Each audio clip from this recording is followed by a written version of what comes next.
is a presentation of Main Street Media, your source for news, sports, and information on Main Street in Middle Tennessee.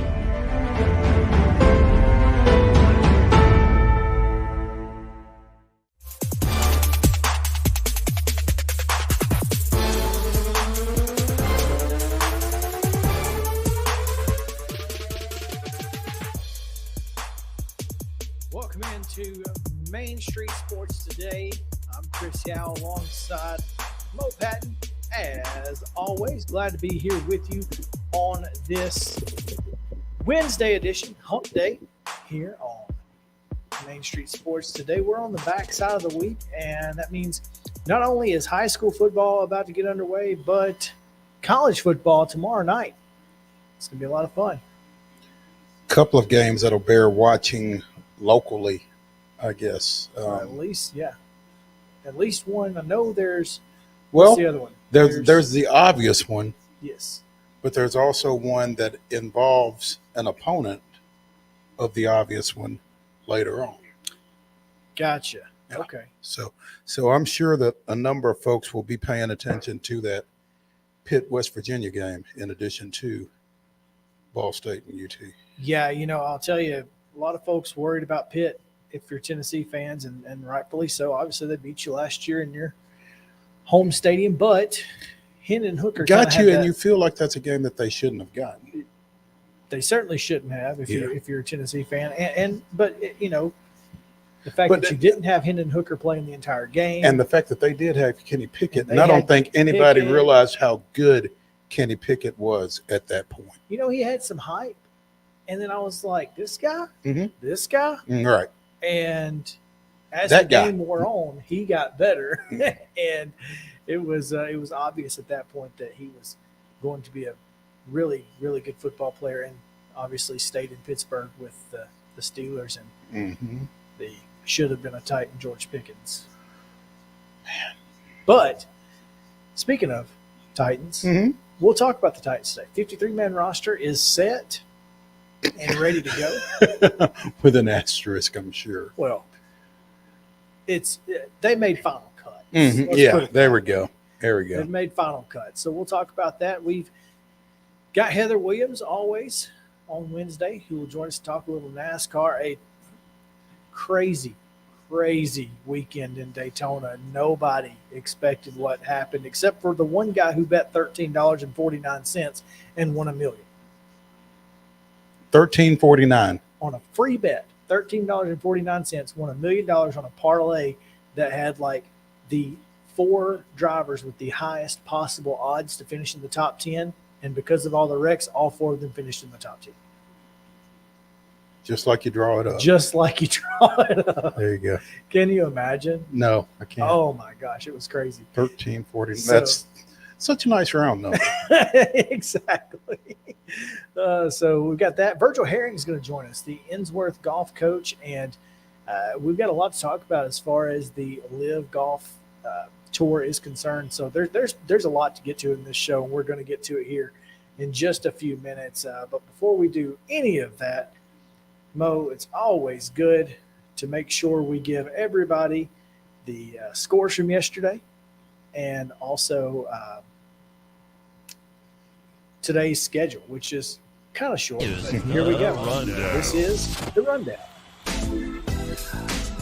Tuesday volleyball action. Oakland blanked Blackman 3-0, as did Spring Hill over Columbia Central.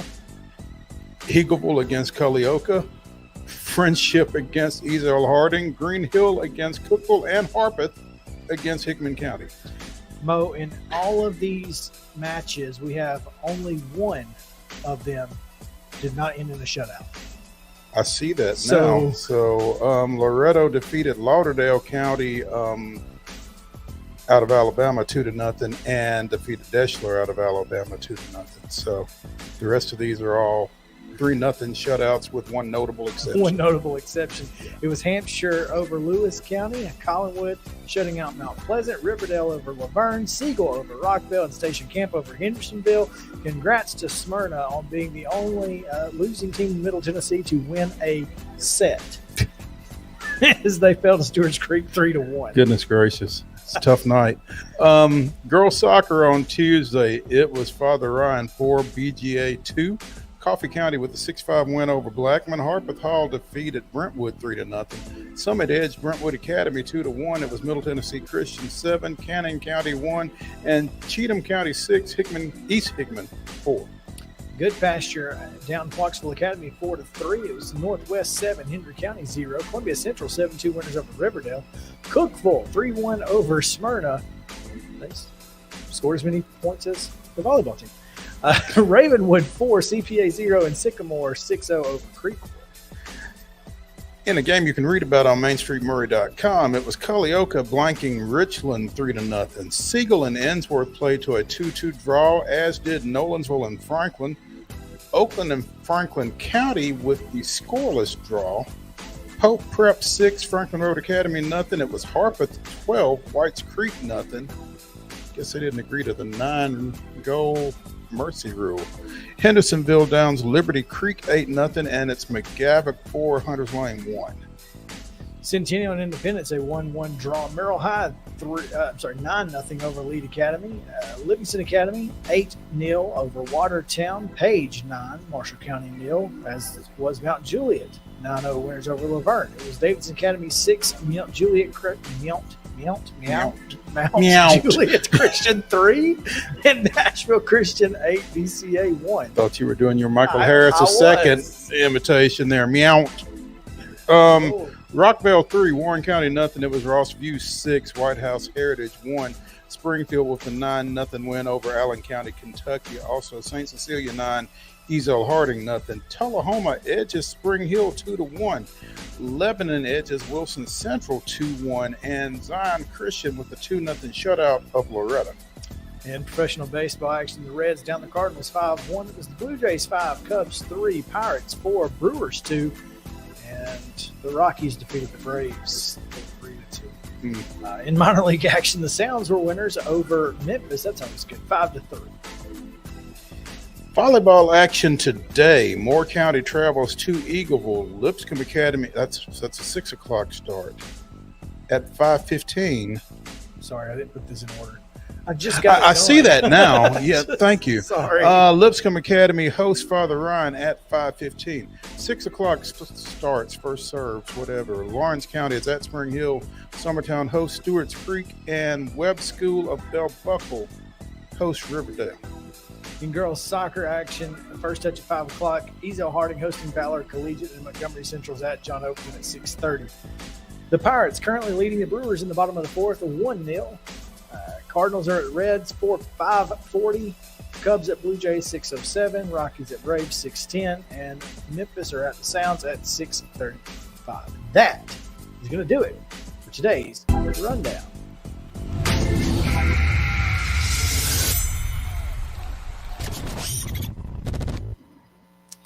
All right, today's top story, Mo, comes from the coaching ranks.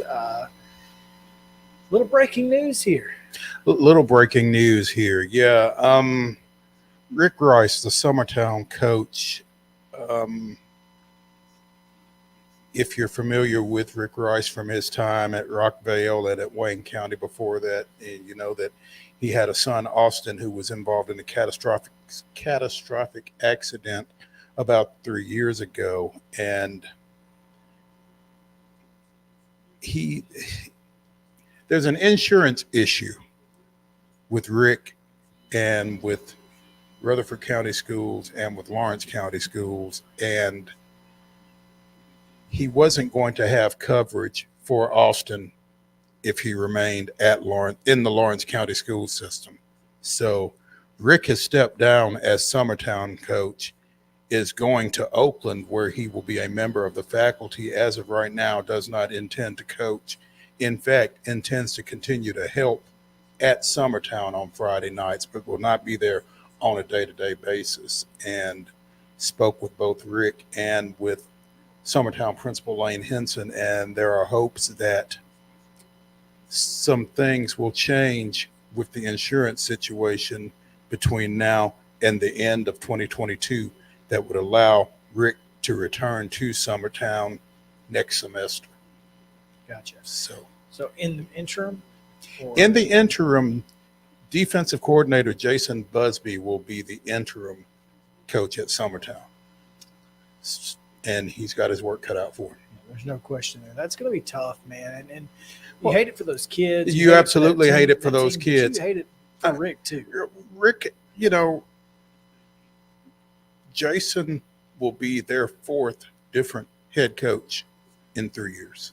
Correct. I mean, you go back to Leslie Moat finishing up his 6-year run in 2020.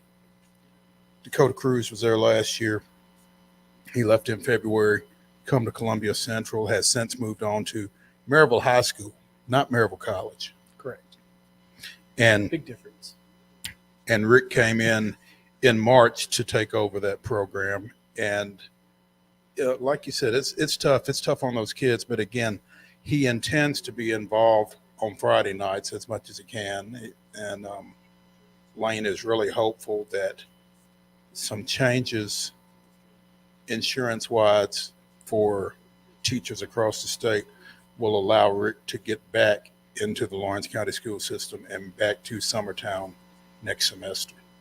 He's also a teacher at Summertown, Mm-hmm. yes? Yeah. So that leaves them with a teaching opening as well, which is not easy to fill these days. Not these days. Yeah. So there's a lot that goes into that story, man. And that's unfortunate for everybody involved. Hopefully Rick can get this can get the insurance situation worked out to where he can return to Summertown. I know he was looking forward to taking over that program and building it. Obviously a young program. They've only been playing football for 7-8 years now. 8. I think this is their 9th. So this is our 8th year. Gotcha. Because again, Moat was there for 6, right, and then Dakota last year. So this is their 8th year of football. Man, coming off their first playoff win, you Yeah. know, so had a little momentum coming into this year, but lost a lot of talent off that team as well. And again, 0-2 so far this year. Dropped a really tough one in the opener to Lawrence County, and then lost 14-7 at Wayne County, Rick Rice's former school. well, that is our top story. A little breaking news there. Should be a story coming on MainStreetPreps.com and MainStreetMurray.com here shortly. We are going to take a quick break, Mo. When we come back, we will get Heather Williams, talk a little NASCAR. So you guys stick around with us on Main Street Sports Today, presented by Mid-Tennessee Bone and Joint. We'll be back after this.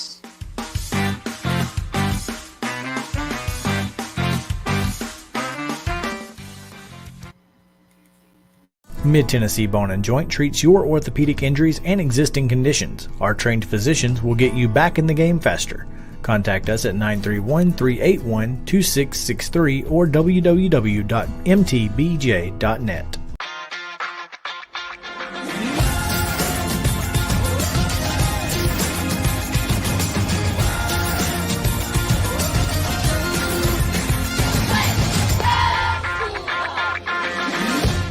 Hey folks, while we take a quick break from the show, I want to tell you about our friends over at Custom Stone Handlers in downtown Columbia.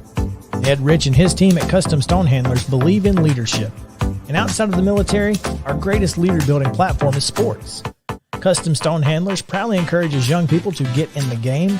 You can contact them today at 931-490-4990 or visit CustomStonehandlers.com. Jones & Lang Sporting Goods here in Columbia has been outfitting teams, officials, and anybody else from T-ball to college for 50-plus years. Be sure and check them out at 931-388-8060 or online at jonesandlang.com. Jones & Lang Sporting Goods, the look of a winner. Zion Christian Academy, ZionEagles.org or 931-388-5731. You can schedule your appointment. Go tour their campus. It is beautiful over there, and you're definitely going to want to see it. Again, it's ZionEagles.org. Give them a call, 931-388-5731, and schedule your tour today. Are you an enthusiastic sports fan? Want to have fun and get in on the action? Heck yes, that'd be awesome. Have great attention to detail? Want to stay active? Definitely. Want to give back to the student athletes in your community? Obviously, yes. Then you'd make an excellent high school sports official. We need more officials in Tennessee, because with no high school officials, there are no high school sports. Sign up today at highschoolofficials.com. Mid-Tennessee Bone & Joint has been the official sports medicine provider for Maury County Schools for more than 40 years. We specialize in orthopedic injuries, and our OrthoQuick walk-in service lets you bypass the ER. Visit us online at www.mtbj.net. This is Chris Yao with Main Street Sports Today. Every show, Mo Patton and I welcome friends from all across the sports landscape, from high school coaches and reporters to national, college, and pro sports personalities. You never know who might stop by for a chat.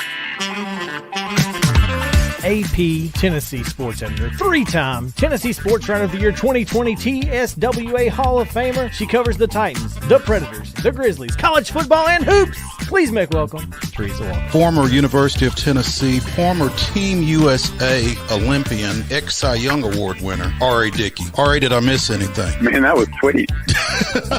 Yeah, I need to listen to that before I go to bed every night. That was nice. Has 5 sports Emmys. That's not bad for the other guy in Wham, Ryan McGee. Other guy in Wham married the best looking girl Bananarama, so other guy in Wham had a pretty good life. From preps to pros, we're taking on the sports topics you care about. Tune in across Main Street Media social platforms at 2 p.m. or on demand on your podcast distribution platform of choice.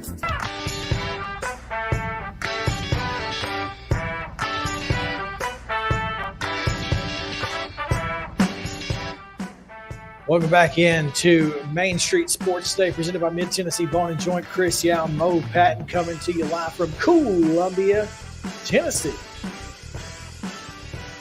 Plenty of Columbias to choose from. We choose this. If I were choosing a Columbia, this would probably be the Columbia I chose. Really? I don't think, it's certainly not Missouri. Oh, no. Maybe South Carolina. I might pick South Carolina, actually, with all due respect. Well, it's now close to the I beach. got to That's all say, you care about. and? I'm not saying there's anything wrong with it. Okay, good. To be fair, though, I've never been to Como. Well, I can't imagine Missouri is. Yeah, I can't really feel like I'm missing a whole lot. I really don't think you are. So, yeah. Oh man. Well, I'll tell you what. Let's hop in here. It is time to talk with Heather Williams, as we do each and every week. I think she's walking into to the building right now, so we'll let her keep walking. That's fine. Look. Hey. Oh no, I'm not walking into the building. I am actually walking into pit practice at Track House Racing right now. Oh, okay. Tell Ty we said hey. Yeah, tell Ty Norris we said what's up. In fact, if you see Ty, you can get him on for us. Yeah. All right. If I see him, I will try to get him on. All right. So, Heather, we've got some breaking news. Okay. I've been on hours, so do what? I've been on a bus for 2 hours, so give me the breaking news. Oh. Bubba Wallace will run the 45. Bubba Wallace will run the 45. Wow. In search of the Owners Championship for 2311 Racing. I think that's probably a smart call, actually. Okay. Now, make me understand, because Kyle is with 2311, Bubba's with 2311. Both their cars count toward the Owners Championship, I presume. Explain this to me like a kindergartner. Why? Well, so what happened is that Kurt has removed himself from the Drivers' Championship because he's not going to be able to race the first couple of races. So he is out injured still. So he did not make the Drivers' Championship. But because they had a win, they still are part of the 16 teams that are part of the Owners' Championship. So it doesn't matter who the driver is in that car; they can still try to win an Owners Championship. But they have a rookie, Ty Gibbs, in the 45. Well, they have had. Well, obviously, a guy like Bubba is a much better chance to score more points, especially at the tracks in the championship races. So you put him in the 45 in search of better finishes to finish higher in the Owners Championship for that 45 team, even though they're not eligible for a Drivers' Championship. So the team that's not eligible for an Owners Championship that is in the Drivers' Championship is the 12 of Ryan Blaney, because they actually finished 17th in the Owners standings. Does that make sense? That starts to make sense. Now, Bubba had not qualified for the playoffs yet. Is that right? He's not qualified for the playoffs. They set the playoff field last week at Daytona. He did not qualify, so he's not in the Owners playoffs or in the Drivers playoffs. Okay, so Bubba's not in the Drivers playoffs. Kyle isn't Kurt. driving. Kurt, I'm sorry, isn't Yeah, Kurt. driving. So Right. okay, He's still out with his injury. okay, now I get it. So it's a little crazy. And speaking of crazy, Sunday was absolutely bonkers. But that's kind of Yeah, what we it was expected, wild. isn't it? I'm trying to walk away because it's really loud in these cars. It's hilarious. I was wondering if you were changing tires, working some lug nuts there, or what was going on. Yeah, we hear that. That's okay though. It kind of authenticates our does. NASCAR segment. It really does. Yeah. So yeah, Sunday afternoon was wild, and you knew it was going to be. I mean, so many guys, 15 guys really with a legitimate chance to win that race. All of them wanting to win the race to be able to get into the playoffs. So you knew it was going to be crazy, and it was. It was fun, and I think that's why Daytona is Daytona. If I had one complaint about the race, it would be how late they waited to throw the caution when they all basically wrecked the whole field. Right before the 3-hour rain delay. Everybody knew rain was coming. Everybody was racing like rain was coming. And so they probably should have thrown the caution a few laps earlier so we didn't wreck the entire field, because once they got to that point, it was really Austin Dillon and not a lot of competition up there otherwise, especially once his teammate got behind him and was blocking everybody and keeping them from really racing up there with him. So other than that, I thought it was amazing. I thought it was great entertainment. Now, obviously, with the way that it ended, change anything over time, or will this just, You dropped out there a little bit. Could you repeat the question? Are they okay with something like this? Are they okay with this type of racing in that final race before the playoffs, or is that what they want? Oh, that's what NASCAR wants. Absolutely. They want chaos. Chaos is ratings. Most people enjoy chaos when it comes to NASCAR. So, yeah, that's definitely what they want. Makes a lot of sense. But obviously, chaos, Captain Chaos, I'm not going to be mad about it. I'm all for it. Right, which is why NASCAR's for it. But were you surprised at how early things got crazy? No, I wasn't surprised. I mean, I would have not been surprised if there had been one car running at the end of that race because people wanted it so bad. I mean, I wouldn't have been surprised at all if it was like Talladega Nights, where there's just those two cars and they both wreck and they're running to the start-finish line. I mean, Daytona breeds that anyway. When you have a playoff spot on the line, I mean, that's what you get. I don't know that I love it. I enjoy the drama of it. I enjoyed the fact that there were so many people that could win. I mean, if they wrapped that race up in Kansas or Michigan or something like that, there were only going to be 2 or 3 guys that weren't already in the playoffs that had a chance to legitimately win. When you wrap it up at Daytona, there's a lot of guys that think they could win there. There were guys that were in the playoffs that still thought they had a chance to win there. So I think, my biggest takeaway as I was watching it, and, obviously Bubba, you picked Bubba Wallace, who it looked to me like Bubba was kind of trying to stay out of the way, trying to stay away from the front of the pack to some degree. He really wanted to run in that top line, and when he got pushed to the bottom, it kind of messed up everything.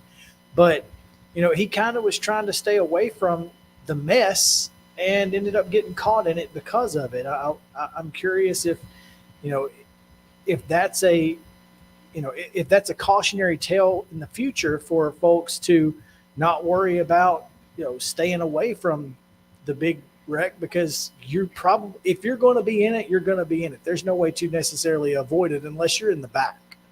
Yeah, and I mean, I think that in Bubba's case, they knew the rain was coming, and so everybody was trying to get to the front at that point. Mayhem's going to happen at that, and there's really not anything you can do. You have to go for it at that point because the rain can fall at any moment, and you need to be up front when it happens. I mean, that's how he got his win at Talladega. Everybody knew the rain was coming. He was the one that made his way to the front, and he got the win when the rain came. So, I don't know. He was doing what he needed to do. He still had the chance to win. If they throw a caution when Cole Custer blows his tire there in the final stages, he's back on the lead lap. And considering the cars and the caliber of cars that were left on that lead lap, he might have still had a chance to win there. Right. It's always a mess when you're talking about the final race and you're talking about a super speedway, and that's okay. That's the chaos. Now the playoffs start, and it's obviously, with the way that NASCAR's playoffs work, you can't take any days off. I mean, it's not win or go home, but it kind of is. I mean, you have to be really good from here on out if you're in the playoffs. What can we expect this weekend? Well, it's funny, on our TV show, my crew chief that works with me, we were talking about the wreck in the rain, and he said, well, Darlington's a place where they can all pile into the corner and wreck without the rain. Yep. I mean, that track will reach out and bite you. I mean, they don't call it the Darlington Stripe. They don't call it the Lady in Black for nothing. I mean, it's a tough track. It's tough on tires. It's going to be tough, and that's why the tracks that are in the playoffs, they're a combination of short tracks and intermediates and really tough tracks, and it really does a good job of crowning the championship. And this is, one of the oldest tracks in NASCAR. It's going to be fun. It's going to be exciting. But you're right about it's not do or die, but it kind of is. I mean, one mistake, especially when there's so few people that have playoff points right now and the field's really bunched up, one bad race and you could be eliminated on one bad race if you don't have any playoff points cushions, because it's really hard in two races to make that up unless you win. So, the best thing to do is to go into these races and win. But if you don't, you just got to stay clean. You got to get a decent finish of the day if you want to advance. Taking a look at some of the schemes this week, Ross Chastain's number 1, the Worldwide Express, looking really good. I'm just saying that is it's a good looking car, and you don't see a lot of teal in NASCAR, I don't guess, do you? It's been a while. It's been a while. Obviously, Austin Dillon there with the BetMGM. I thought that was unique. Anything that you're looking forward to specifically this weekend, as far as obviously it's the first week, so the drama is a little bit less exciting. But any storyline specifically that you're looking forward to? Well, I'm just looking to see which teams have been able to reset, which teams maybe were sandbagging a little bit. Like the Hendrick teams, other than the 5 team, have kind of dropped off the last couple of weeks. So I'll be interested to see if maybe they were testing some things, trying some things, getting ready for the playoffs. And they may not be the only one. But so I'm just interested to see who comes, now that everybody's bringing their best stuff, or the 16 teams that are in the postseason, whose stuff is the best, who's going to come out strong out of the box.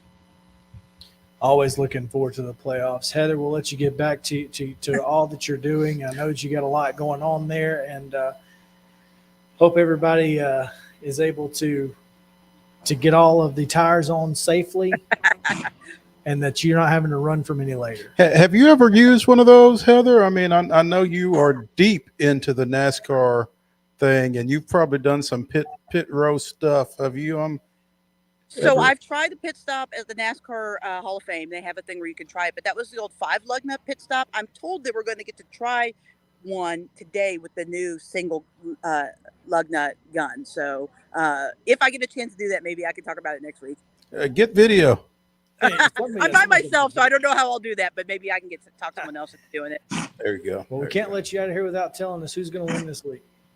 So Darlington is a tough old track for tough, kind of grizzled veteran drivers. Denny Hamlin won this race a year ago, and I would say he's probably one of the favorites this week. They've been kind of not in. I mean, they've been running well, but they haven't gotten the finishes that they deserve. Really, all of Toyota's been that way, but I still like Denny this weekend. There you go, Denny Hamlin. The old sticks. The 1-1. There we go. Bubba's boss. Bubba's boss. That's right. Heather, as always, we appreciate your time. Looking forward to talking with you next week and hopefully hearing about your experience with the single lug nut gun there. Yeah, we'll see how it goes. Don't hurt yourself. Don't worry. All right. That's Heather Williams of WCYB TV. Heather, thanks again. We're going to take a short break. When we come back, Mo, we've got not NASCAR, NFL. There we the go. Titans are, they've made their final cuts, so we'll get to that. And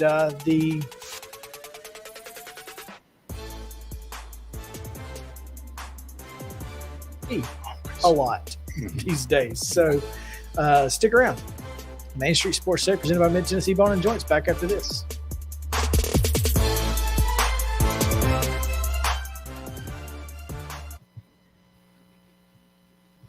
Mid-Tennessee Bone and Joint treats your orthopedic injuries and existing conditions. Our trained physicians will get you back in the game faster. Contact us at 931-381-2663 or www.mtbj.net.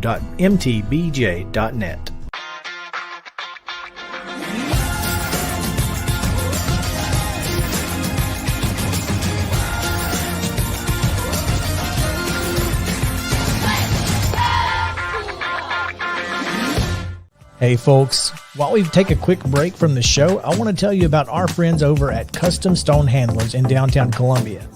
Ed Rich and his team at Custom Stone Handlers believe in leadership. And outside of the military, our greatest leader building platform is sports. Custom Stone Handlers proudly encourages young people to get in the game.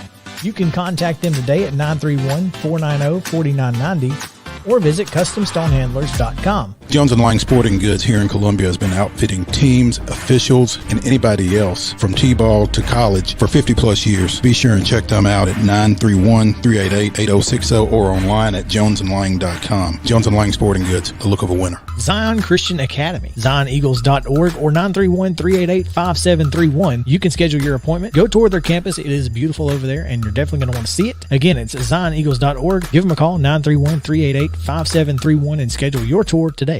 A game without a crowd is just a scrimmage. A performance without an audience is just a rehearsal. Without your presence, high school sports and the performing arts aren't possible. Ensure that these essential extracurricular activities continue to enrich the lives of students in Tennessee. Purchase a ticket to your local high school's game or performance. This message presented by the TSSAA.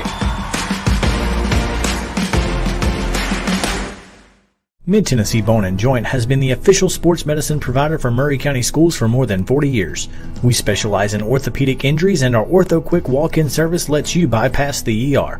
Visit us online at www.mtbj.net.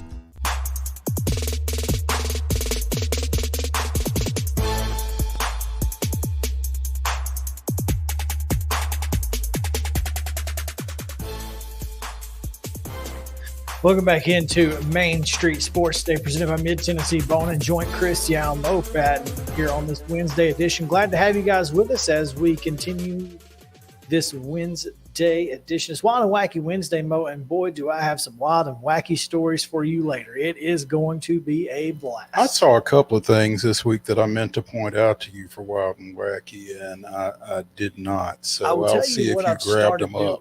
I've started just sending it to a DM from either the Main Street Sports Today Twitter account to my account, or from my account to Main Street Sports Today, depending on which one I see it on. Mm-hmm. And so now they're all just in the DMs. There you go. So that's what I've been doing lately. It's worked out so well. Mo, the Tennessee Titans have trimmed the roster.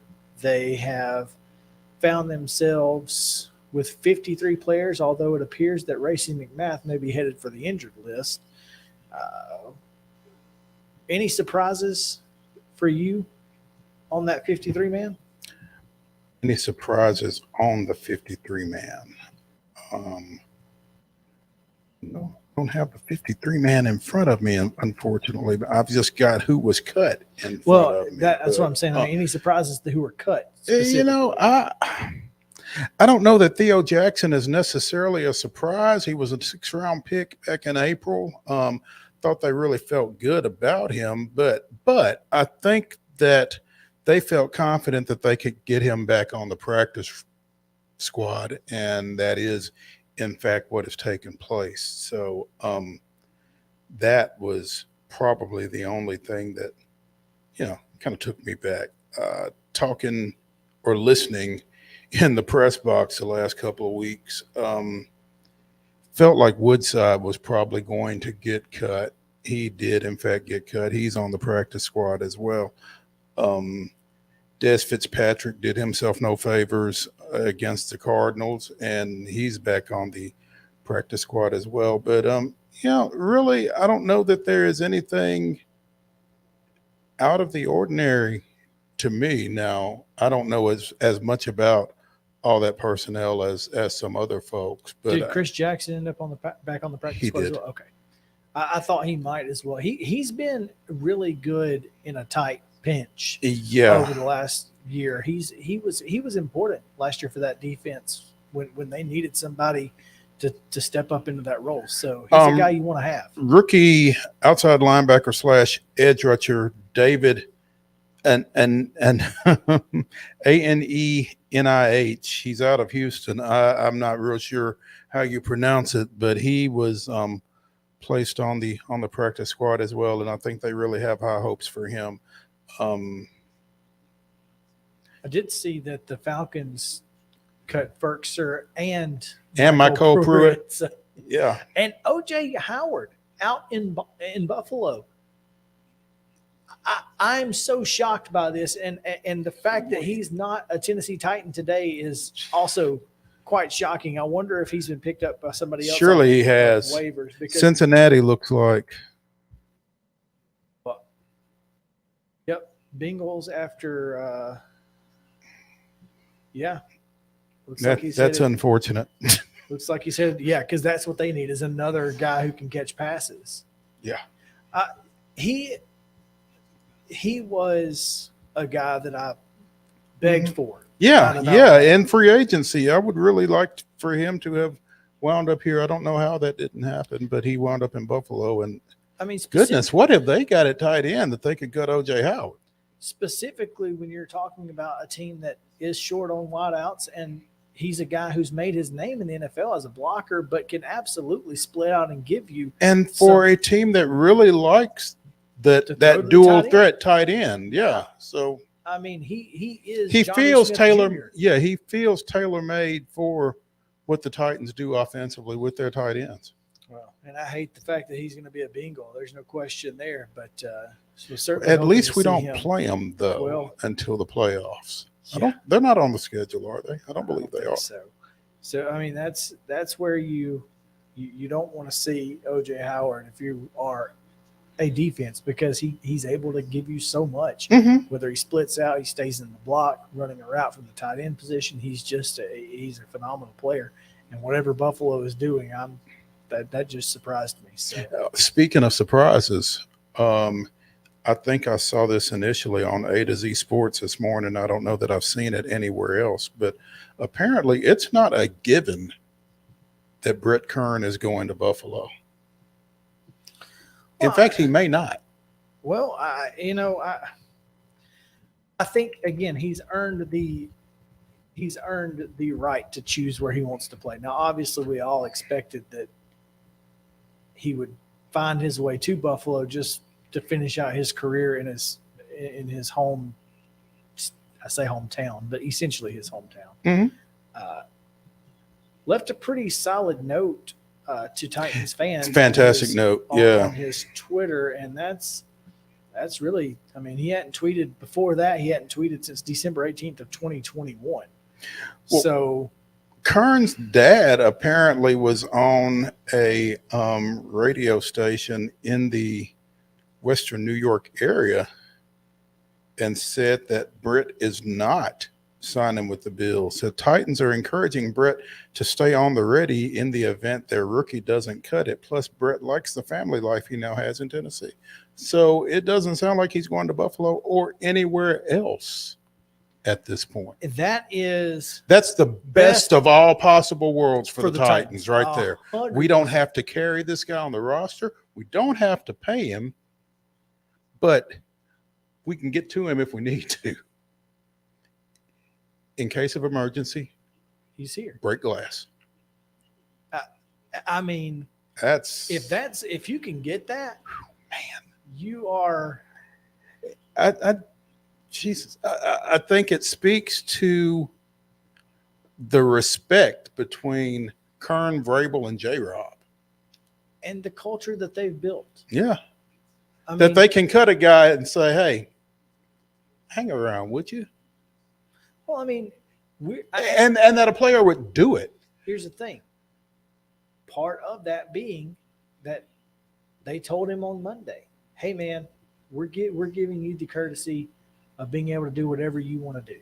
You tell us what you want to do, or we're going to move on, but we're giving you the courtesy of making phone calls and getting to where you need to get to." And, I think that courtesy probably went a long way. I mean, as you said, he's been here for 13 years. Mm-hmm. This is his hometown. Yeah. This is where his family lives. This is where his kids live. Where's, I don't know if he has a wife and kids, but he has a wife. He has kids. But In fact, he mentioned that, the first game he played for the Titans, his son was 8 weeks old. And now he's coming to training camp with him and hanging out. Yeah, you've got a teenager who probably doesn't want to leave school, and you don't want to leave your kid for the next 20 weeks. Yeah. Probably coaching him if he's playing youth league baseball or football or whatever. To me, it just sounds like you said, the best possible possibilities and outcomes for the Tennessee Titans. Certainly. My goodness. That is insane. It is. It really is. So, kudos again for the Tennessee Titans for creating that type of environment and culture where they could get a player who still has some earning power to agree to do that. No matter what A.J. Brown might say. There are business decisions, and A.J. is just going to have to understand it has nothing to do with him. It's strictly business, A.J. Nothing personal. Nothing personal. It's just business. Man, it's so funny because last year we were so excited about this offense. We were just like, can September please just get here? And then it was the defense who was so excited. Mm-hmm. This year, so excited about the defense. Can't wait to see them play. And I think they're going to be really, really good. One, we have a proven defense. So long as Jeffrey Simmons doesn't end up, getting hurt like Derrick Henry did, I feel like this defense is going to be really, really good all year long. They're going to carry this team. You're going to run the football, play good defense, win football games. That's Mike Vrabel. That's what he wants to do. I think this offense is going to be a lot better than the rest of the world thinks. Now, that being said, the rest of the world never thinks the Titans are any good. So right. There's that. But I think a lot of people are overlooking the Titans right now. Well, sure. Because as long as the Indianapolis Colts exists, people are going to continue to overlook the Titans. When you look at this, seriously, this offense is good enough with Derrick Henry and Ryan Tannehill, who, again, Tannehill is good enough, especially with 22 in the backfield. Mm-hmm. But as good as this defense is, when you overlook a team like the Tennessee Titans, that's what they want you to do. This Titans team doesn't like being on top as the 1 seed. They want to be the team that you're overlooking from day one, and that's because Mike Vrabel coaches with a chip on his shoulder, and this team plays with a chip on its shoulder. Right. And when they do, that's when they're at their best. Yeah. But at the same time, I don't think they're sneaking up on anybody. I don't think they're sneaking up on anybody in the league. Mm-hmm. And that's all that matters. I say that. I don't know. Honestly, I don't know what. Obviously the Colts coaching staff is going to say, the crap are y'all getting excited for? They beat our butts last year. Mm-hmm. That's where I get scared, is that the Colts know that we beat them last year. Mm-hmm. And they've still got Matt Ryan. And he's really darn good. Mm-hmm. They've still got Jonathan Taylor, and he's really darn good. They've still got Darius Leonard, and he's really darn good. They're as good as we are. Mm-hmm. I think so. But the best, I guess the best part about that is Mike Vrabel is never going to let this team think that they are better, that they've arrived. Yep. He coaches a lot like Nick Saban, and he learned from Belichick, who Saban also coached with. So I think there's a part of that there. Mhm. And that's something that if you are a Titans fan, you love that about Mike Vrabel because he's a blue collar guy who tells you every single day, you're not good enough. You were the number 1 seed. You sacked the quarterback 11 times and still couldn't win. Right. We got something to prove. And a Titans team with something to prove is not good news. It's a pretty dangerous team. Yeah.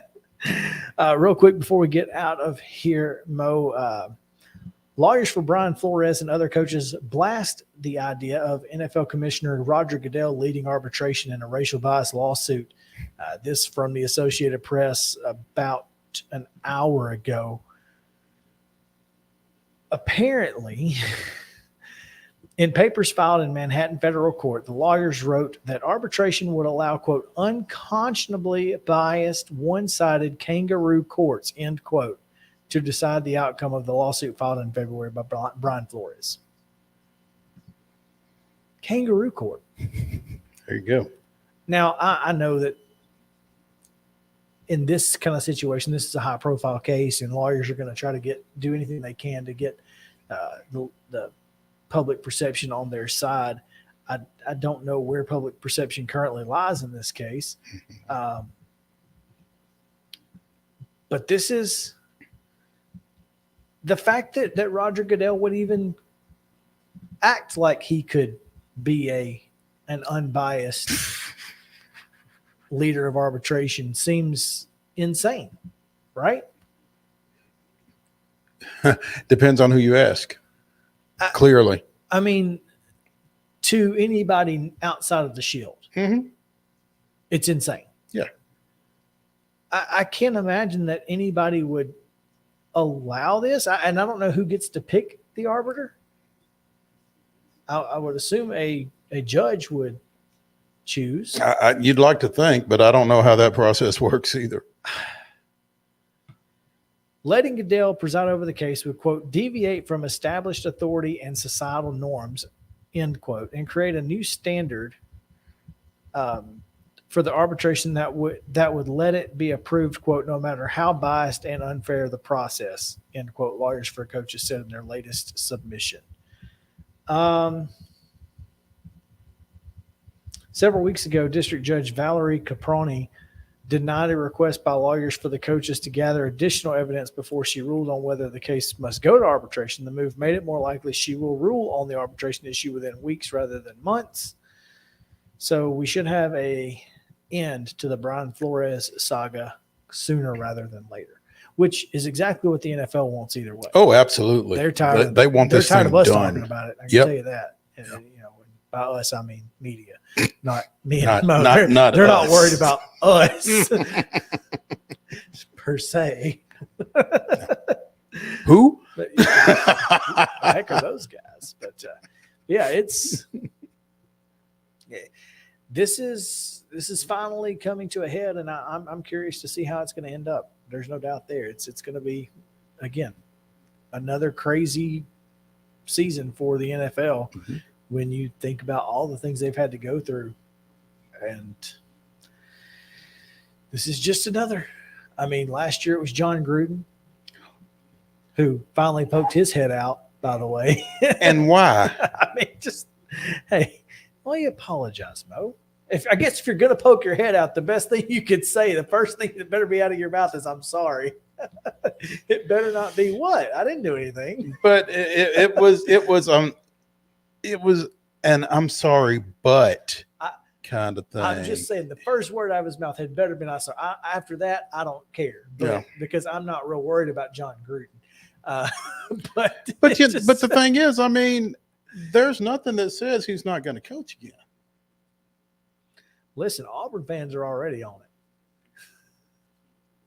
Well, better Auburn fans than UT fans. Oh, UT's done. He's burned them twice. He's done. If there is a Tennessee fan on this earth who even likes John Gruden anymore, I would be surprised. Because he's the reason we ended up with Jeremy Pruitt. So there you go. There you go. Right. Anyway, Let's take a quick break, Mo. When we come back, we'll talk about the Braves, I guess. Yeah.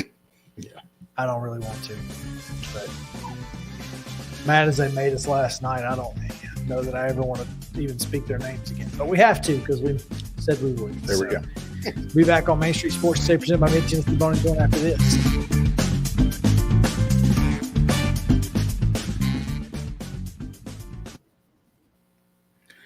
Hi, this is Melissa Hoisington, Regional Crisis Director from Volunteer Behavioral Health. Disasters can affect everything in your life, including your emotional health. Help is available during these uncertain times. The Tennessee Recovery Project is a free, supportive resource for adults and children who have experienced the effects of natural or human-caused disasters. Specialists are available for counseling by phone or in person. For free, confidential service, please call 833-954-2424. The hotline is open 7 days a week, 7 a.m. to 9 p.m. Move forward with the help from the Tennessee Recovery Project. Mid-Tennessee Bone and Joint treats your orthopedic injuries and existing conditions. Our trained physicians will get you back in the game faster. Contact us at 931-381-2663 or www.mtbj.net.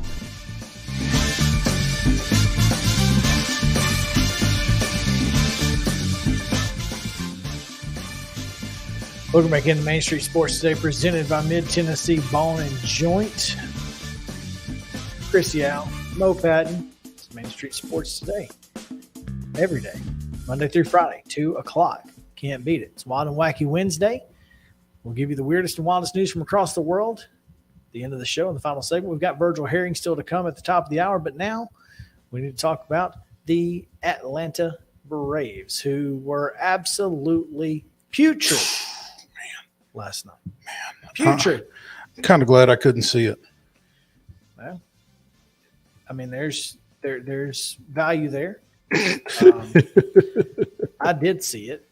I'm sorry. Not all of it, but part of it, and I wish that I hadn't. It would have been a lot easier if I just had done something else, literally anything else. Covered soccer. That's what I did. Well, I saw that, and I saw that you were. Did you go to the volleyball match too? I did not go to volleyball. I sent Deborah, actually. Okay. Yeah, because Rick was at soccer with me. Yeah. Well, I was like, did he go to both? What? No, I'm good. I'm not that good. I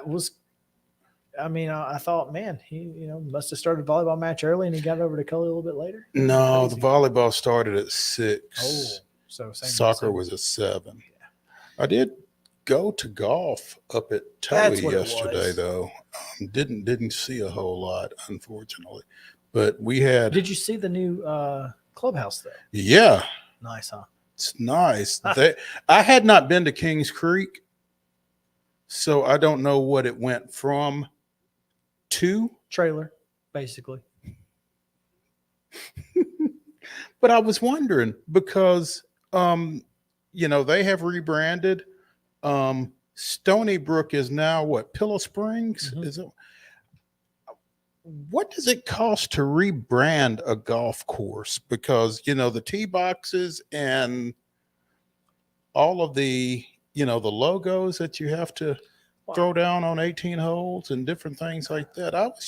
It just came to me. What's it cost to rebrand a golf course? I guess it depends on how many logos you have around. Well, and just how much you're doing. I mean, because clearly they upgraded some facilities at Toei. Well, I mean, some places you just throw a new sign up out front and call it a day. So there you go. Anyway, no, we did not have to watch we didn't have to watch the Braves last night. I watched a little bit, didn't enjoy it. So before we get into it, let's just go ahead and get to this day in Braves history. All righty, we can do that. On August 31st, 1997, Andrew Jones' second inning grand slam was the 10th of the year for Atlanta, setting a National League record in a 7-3 interleague victory over the host Boston Red Sox. So they set an NL record in an AL park. But Keith Lockhart added a solo home run off ex-Brave Steve Avery while Tom Glavine worked 8 innings and got the win despite giving up a pair of bombs to Mo Vaughn. Hadn't heard that name in a while, have you? Yeah, I like me some Mo Vaughn. He was a big time player back in the day. No doubt. When I was growing up, enjoyed watching him. So there you go. That's this day in Braves history. That is Steve Avery, Tom Glavine, Mo Vaughn, and Andrew Jones. It's a solid day in Braves history. Exactly. Last night, not a solid day in Braves history. Max Fried takes the loss, gives up 2 earned runs, 3 total runs. And wasn't the third one on his error? Yeah, it was. So that should be earned. Yeah, it's earned. Yeah. He gave up 3 runs. And so still, you give up 3 runs, you still feel like against the literal league's worst pitching team, you should be all right with this lineup. And yet, the Atlanta Braves scored just 2 runs and can't get it done. First inning was set the tone. The first inning absolutely set the tone. You had the bases loaded with 1 out. And again, I didn't get to watch it, but I was listening at this point. You get the bases loaded with 1 out, and d'Arnaud swings at at ball 4 is what it supposedly was. Yeah. It was up and away, and he swings and misses, and then Eddie Rosario strikes out, and you leave them loaded when you've got Jose Urena on the ropes. Yeah. I mean, and all he's probably one pitch away from getting knocked out of that ball game. And if you take that walk, he probably snowballs from there. If you take that walk, it walks in a run. You get Rosario to the plate with the bases loaded, 1 out and a run in. I mean, it just changes the complexion of that entire inning, and I think it changed the complexion of that entire game because, again, you let a guy who has struggled to that point, kind of settle in.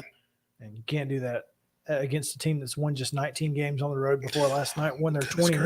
Yeah, and really just not a good night, and everything that could go wrong did go wrong for the Braves. A lot of unlucky bounces here and there, so that seems to be and there just didn't seem to be a whole lot of urgency in the way the Braves went about their business last night. And with the Mets playing the Dodgers in a game they lost, losing, we just can't take advantage. What did I tell you yesterday?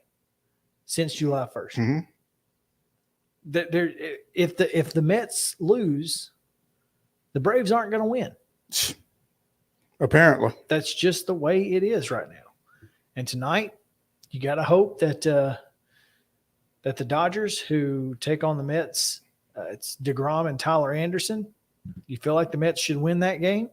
You've got Kyle Wright, who, thank goodness, is first 3-game skid of the year. No, second 3-game skid of the year. I think. I don't remember the first one the now, first but one I was have the Mets at when we played the Mets in New York. We lost to Philadelphia on Sunday and then lost 2 to the Mets in a row. Okay, there we go. Then 1-1, then lost 2 again. more. Yeah. So Kyle Wright stopper has to stop the skid tonight against Ryan Feltner. And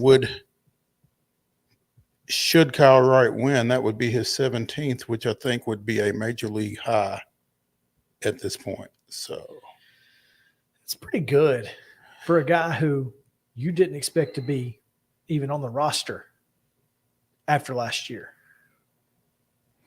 You really kind of felt like there was a chance he was going to get traded over the offseason. I mean, you just felt like maybe he had done all he could do here.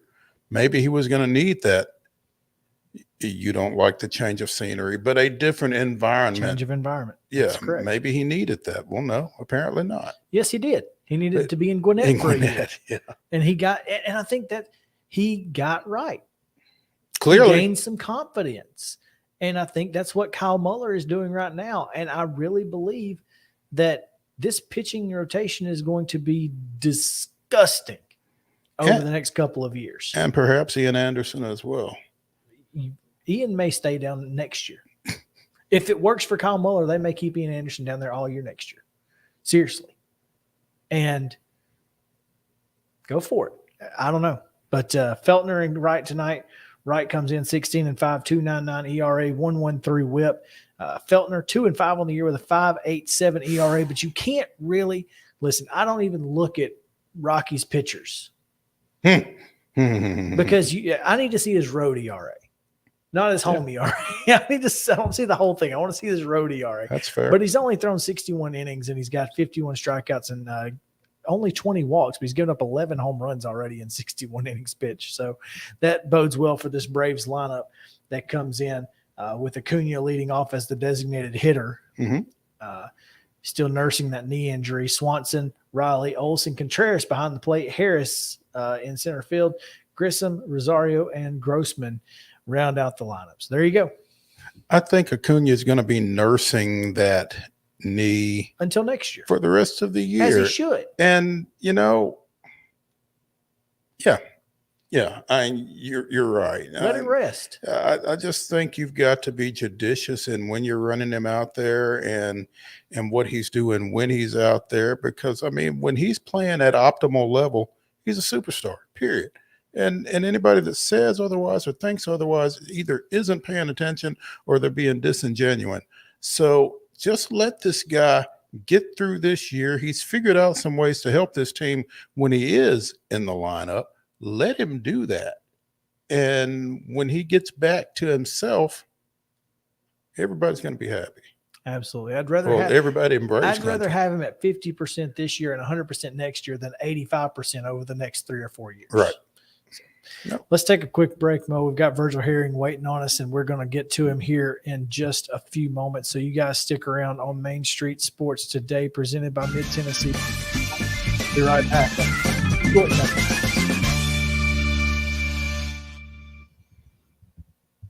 This is Eric Berner with Rockcastle Wealth Advisors.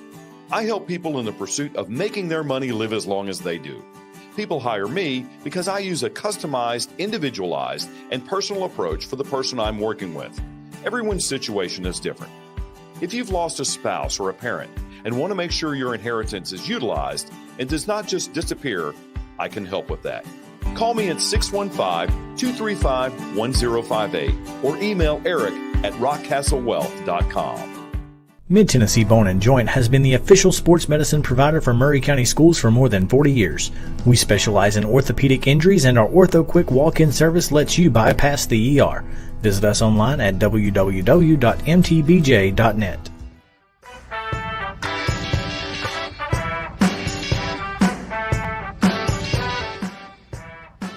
Welcome back into Main Street Sports Today, presented by Mid-Tennessee Bone & Joint. Chris Yao, Mo Patton coming to you on this beautiful Wednesday as we get ready for our final couple segments of the day. And we get started with a little golf talk, as we just talked about Towie Golf Club. I wonder if Virgil might know. He might have an idea what it would cost to rebrand a golf course, or at least tell us how many logos people have to normally change. Virgil Herring, Director of Golf at Innsworth. How are you? I'm doing well. I would tell you that Towhee's done an unbelievable job at changing their brand. They should be very proud of themselves. I was out there recently, and they've done an excellent job. So hats off to all those gentlemen. Very well done. Yeah, like I was telling Chris, Virgil, I had never been out there when it was Kings Creek, but it really looks sharp out there. And like I said, they've got these wood logos. It looks like they were wood burned or something at the tee boxes, and just a lot of sharp stuff. Just eye-catching imagery and that kind of thing. I thought it. I mean, yeah. And I don't have anything to compare it to, but it looks nice. Well, in an area that is starving for public golf access, they've killed it. So, I mean, like I said, the upgrades that they've put in there has been spectacular. Virgil, wanted to have you on because, obviously there's a lot going on in the world of professional golf right now with the LIV Tour finding its way, and they stole 7 more top 100 golfers this week. It appears that the players who are LIV Golf Tour players who are going to be playing in the BMW PGA Championship are being asked not to wear LIV logos. Well, The contracts say that they have to wear Live logos when they play in other events. So this is seemingly shaping up to be for lack of a better word, a rivalry that is certainly not losing any luster thus far. Yeah, this is kind of turned into a mess, and what you're really seeing are two gigantic egos going at it right now, which is the PGA Tour and Greg Norman and the Saudi money. I think it's been so poorly handled, and it could have been so much better. It's just a question of whether they're actually going to put their egos aside and do what's right for golf, or if this is going to turn into kind of a financial wherewithal event in which the PGA Tour can't win. And really the only saving grace at this particular point for the PGA Tour is they haven't granted official world golf ranking points to Live Golf. But if they do, it's going to be tough for the PGA Tour.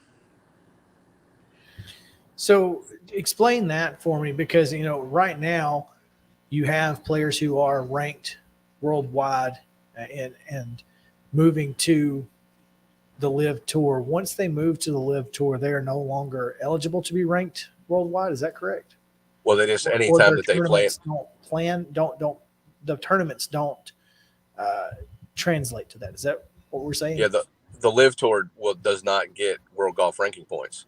So if once they've left, the only world golf ranking points they're going to get is if they play in a major championship.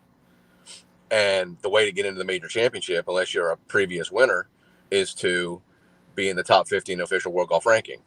So I believe, although I have nothing to prove, but it just smells like there's a little bit of collusion going on between the big tours, the DP World Tour and the PGA Tour, to do anything they can to prevent the world golf ranking points to be granted to Live, because if they do, they sense that nobody will be able to keep up with what the Saudi money can do, and they don't want to lose control. And this is all control. That's what it really comes down to.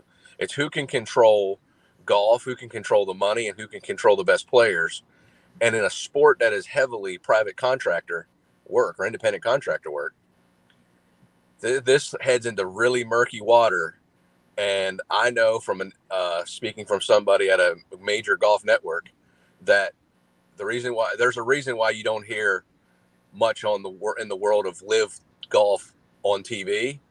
It's because the PGA Tour has basically said that if you want us to be on your network to be on TV, you better not be promoting Live Golf. And therein lies the antitrust situation that Greg Norman talks about.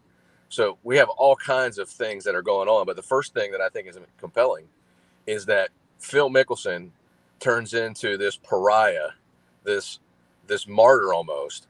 He gets ripped and ridiculed, in his professional reputation tarnished forever, probably. And it turns out, by and large, everything that he said was true.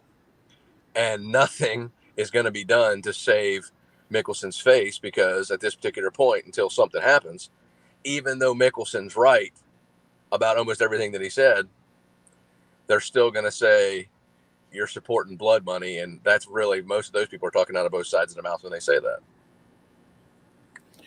Why is control important? That's the question, because I don't know anything about pro golf. I don't watch a lot of it. I don't understand a lot of it. So why is the control that important to the PGA?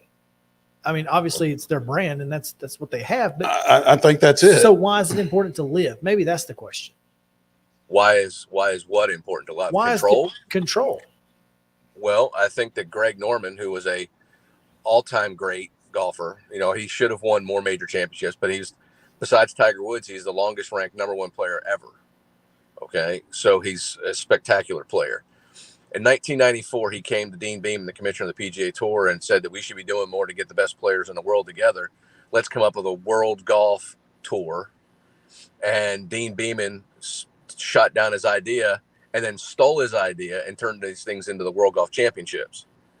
So Greg Norman has a tremendous distaste for the PGA Tour. That's all I needed to know. Yeah. So basically Dean Beeman took Norman's ideas, used the PGA Tour's power and clout to create the World Golf Championships, and basically gave no credit to Greg Norman. So Norman is using his power, and he's an international superstar just as much as he was in America. And he's got some backing by the Saudis, and he is exposing what he knows are the true weaknesses of the tour. And he also knows the true weaknesses of independent contractors. You guarantee them a couple $100 million, they're showing up. And there's only a handful of people that can turn down 150, 200 million. And there's only one person that can turn down 800 million. So at the end of the day, they're attacking this with guaranteed money. And if they give them guaranteed money, and then all of this, basically the similar money that the PGA Tour is now upped their purses to for 2023. I mean, even Harold Varner in his statement yesterday said clearly, I can't turn this down because this guaranteed money funds all of my charitable endeavors. It gives my life a level of freedom that I don't have and I've always wanted. And this allows me to do more great things to help grow the game through my brand, which probably was what really every single one of them should have said. But I think that, they at the beginning, they didn't know what to say other than, yeah, I'm taking the money and running. But who wouldn't? Here's what Gary Player said. It's a tour for people who have no confidence in their future. Well, well, check Gary Player's back pocket on that one. Mm-hmm. I just like what he says right there. It doesn't mean anything to me. I mean, Gary Player is one of the greatest players of all time, and I get that. And he's been in the news plenty recently himself. So it's interesting that he would have something to say, because once again, it appears that maybe he's got an opinion that could be checked out as well. At the end of the day, this should just come down to they're independent contractors. They should be able to play golf wherever they want to play. And if they abide by the minimums of playing in certain amount of events, they should be able to play wherever the heck they want. And why wouldn't the tour want that? I just don't understand this, other than the PGA Tour wants to maintain itself as the tour that everybody wants to come to. And they know they're in big trouble because no matter how much money the PGA Tour has and raised, they can't touch what's in this Saudi account. And they just know what's going to happen. They're going to get run over because they got too much money. So their only defense is,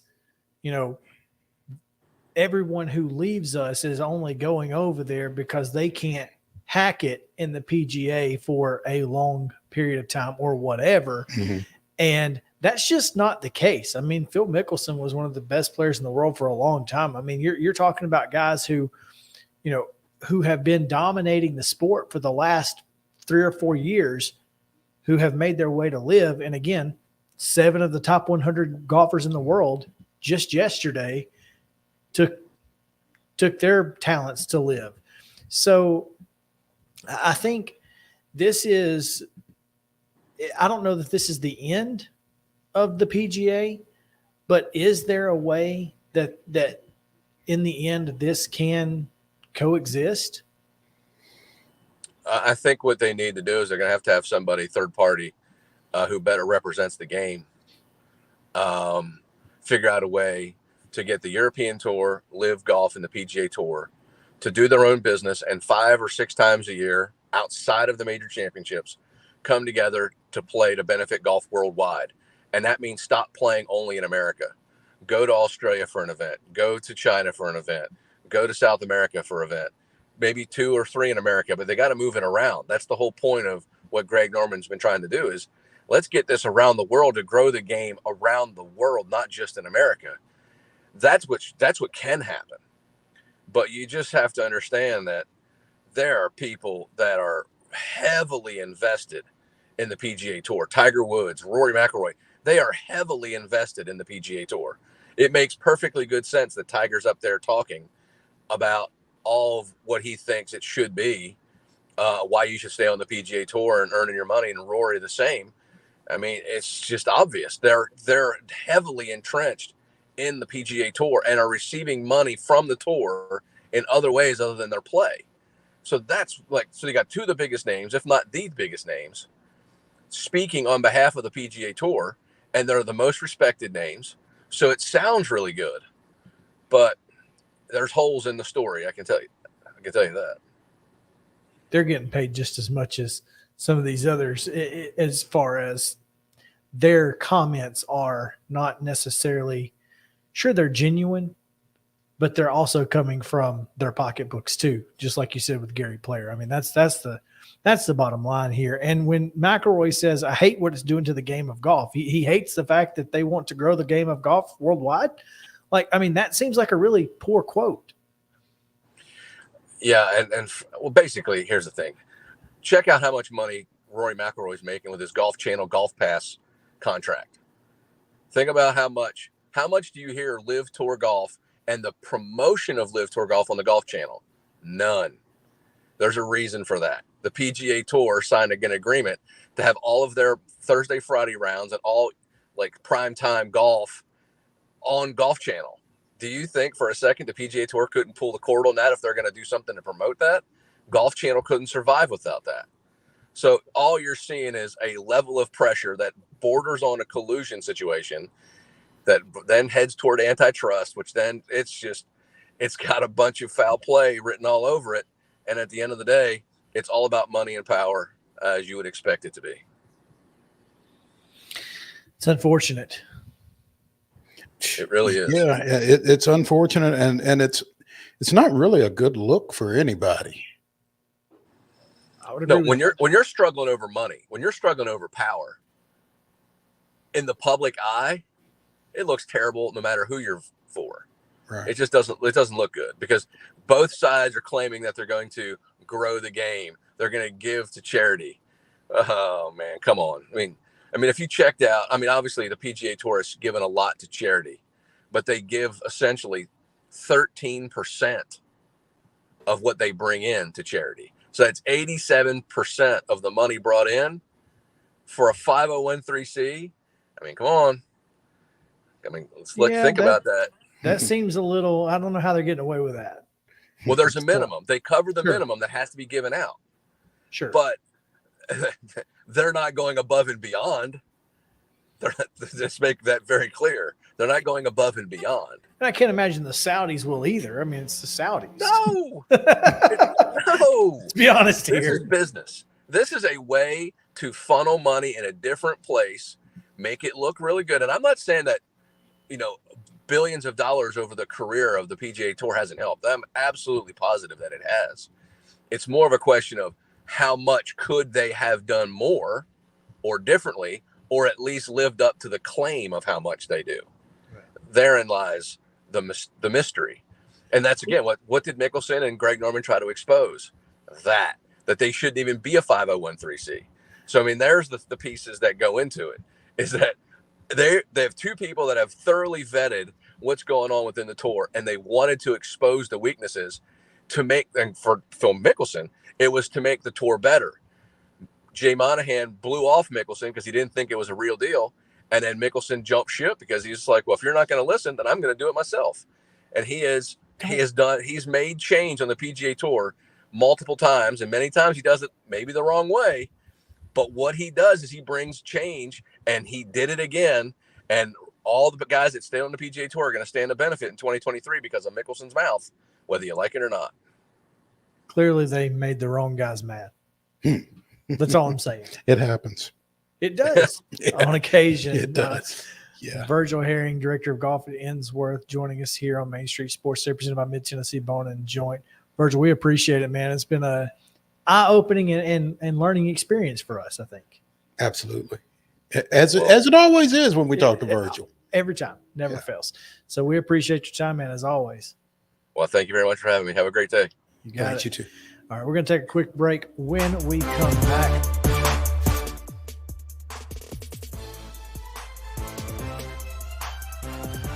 Mid-Tennessee Bone and Joint. Back after this.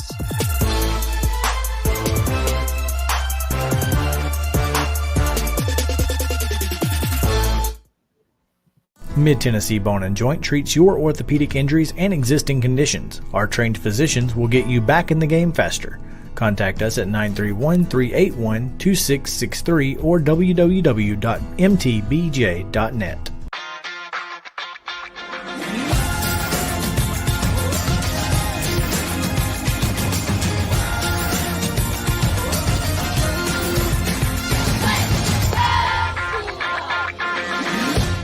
Hey folks, while we take a quick break from the show, I want to tell you about our friends over at Custom Stone Handlers in downtown Columbia. Ed Rich and his team at Custom Stone Handlers believe in leadership. And outside of the military, our greatest leader building platform is sports. Custom Stone Handlers proudly encourages young people to get in the game.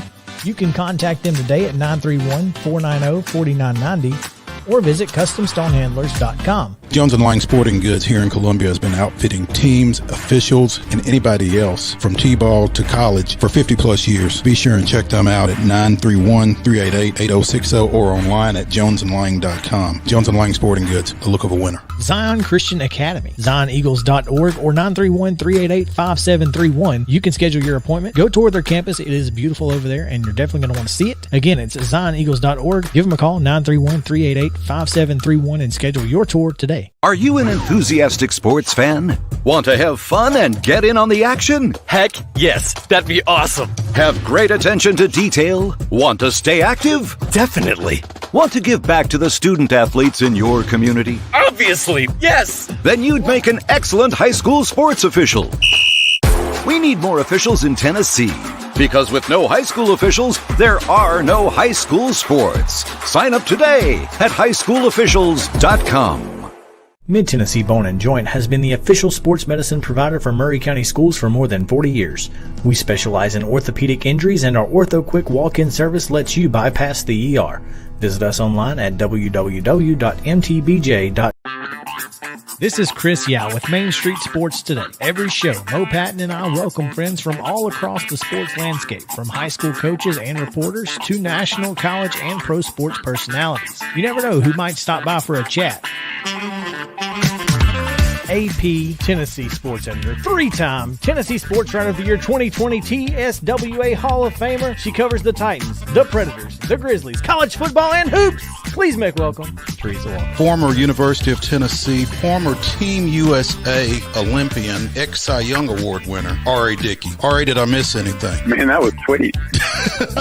Yeah, I need to listen to that before I go to bed every night. That was nice. Has 5 sports Emmys. That's not bad for the other guy in Wham, Ryan McGee. Other guy in Wham married the best looking girl, Bananarama. So other guy in Wham had a pretty good life. From preps to pros, we're taking on the sports topics you care about. Tune in across Main Street Media social platforms at 2 p.m. or on demand on your podcast distribution platform of choice.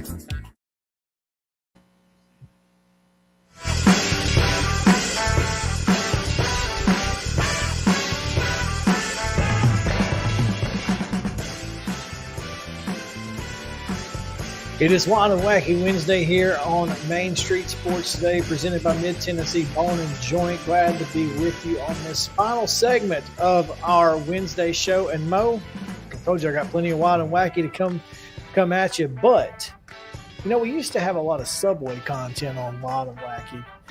But the best subs in the world come from where? Jersey Mike's. Okay, that's a good choice. Oh, that's right. You've not had a Publix sub, have you? No, I have not. We've had that conversation. We have had that conversation, yeah. The best subs in the world come from Publix. Okay, Here. all right. Well, an Ocala man with a mullet. Well, of course. Mulleted Florida men always do the craziest things, including walking out of a Publix in Lady Lake, Florida without paying for 3 subs. Count them, 1, 2, 3 subs. They don't make you pay at the counter. They let you pay at the cash register. And so but you can pay at the counter. You can. Okay, so he just played it off like, oh, I paid back there and kept walking. Kept on it going. Okay. The witness told Lake County deputies the man identified as Matthew Wise. Come on. He's a wise guy. 21 was wearing a brown cap and red Crocs. Of course he was wearing red Crocs. He just was able to keep them when he went to jail. Just let him keep his shoes on. It picked up 3 whole Boar's Head Italian subs from the cold case of the Publix located in Lady Lake, and the witness said they watched him then walk straight through the self-checkout area without paying. At least he walked through the self-checkout. On camera. Yeah, that was dumb. Just, again, not very wise. There. Yeah. If you're going to pay back there, you don't walk through the self-checkout, bro. So, another Florida man This may be my favorite thing. Florida man on his honeymoon left his sleeping wife in the hotel room in Tampa and decided to, apparently the honeymoon wasn't going the way he expected it to go because he needed someone else to take care of certain things. And when he arrived at the Hyatt Hotel where he arranged to meet the person who would take care of those certain things, he was arrested during a sting operation. By insult to injury. On his honeymoon. Yes. Paul Chervosky, 34, snuck out of his room and hotel where his wife was sleeping to meet the lady of the evening. And yes. So is that a divorce or an annulment? Oh, that's probably an annulment if I had to guess. There's Mr. Paul there. So tough go of it. Tough go of it. That's not ideal. No, it's not. No, it's not. That's a great way to put it. And finally, Florida woman. If you're going to get pulled over for alleged drunken driving, the way to beat the field sobriety test, first of all, and this coming from attorney Christmas on TikTok who practices law in Knoxville, do not do the field sobriety test. Just don't do it. One, cops don't know how to properly administrate the field sobriety test, and secondly, you can't pass it because you don't know what the parameters are. Yeah, what constitutes passing? So this lady said, but hang on. Okay. Now, if you decline to take it, then that's an automatic forfeiture of your license, right? No. The field sobriety test is not. Okay. The blood alcohol test. You can also decline. refuse the breathalyzer on the side of the road. Now you got to go to jail, and you can't refuse the blood test. You can't refuse to go to jail either. but at that point, you're going to jail anyway. Well, in all likelihood, until you get the blood test. Mm-hmm. But if you do the breathalyzer, those things may or may not be calibrated right. Who knows? And then the field sobriety test is kind of iffy on its own. It's all subjective. So your best bet is to just make them take your blood. Mm-hmm. And at least you get 25, 30 minutes of maybe time to sober up if you are over the limit. Who knows? So anyway, what you don't do is what this Florida woman did. Amy Harrington, 38 of Madeira Beach, rear-ended another vehicle a mile away from her home on April 27th. Cops told WFLA. When Pinellas County deputies arrived, officers said her eyes were bloodshot and watery. Harrington tried to walk a straight line during sobriety test along a parking space marker when she gave up and started dancing.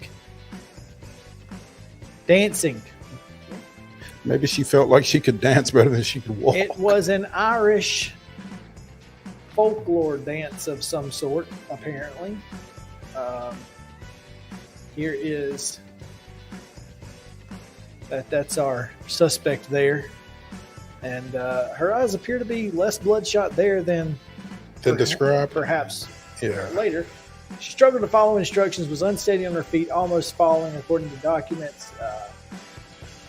So there you go. A deputy asked her, said, "Do you want to try to pay attention so I can give you instructions?" And she replied, "Yeah, well, you sound like my ballet coach, so sounds about right." Oh, goodness. Oh, goodness. There you go, man. This is wild and wacky. That's Wild and Wacky Wednesday. Last thing before we let you go. A city of Abilene, Texas man has been arrested after he let dogs escape from an animal shelter on Friday. He just turned them loose. No more in the eyes of an angel. He just said, everyone's free. You're all free to leave. Enjoy your day. And then I guess they did. Wow. And they arrested him. So, that's unfortunate for him. The dogs are free, but he's not. There you go. Nice. That's Nicely it done. for Wild and Wacky Wednesday here on Main Street Sports Today, presented by Mid Tennessee Bone and Joint. Tomorrow we have Coach's Corner. We had a thought. So did we secure our guest? We did. Okay, we have secured a guest for Coach's Corner, and that will be Kit Hartsfield? No. No, we did not go with Kit. No. Okay.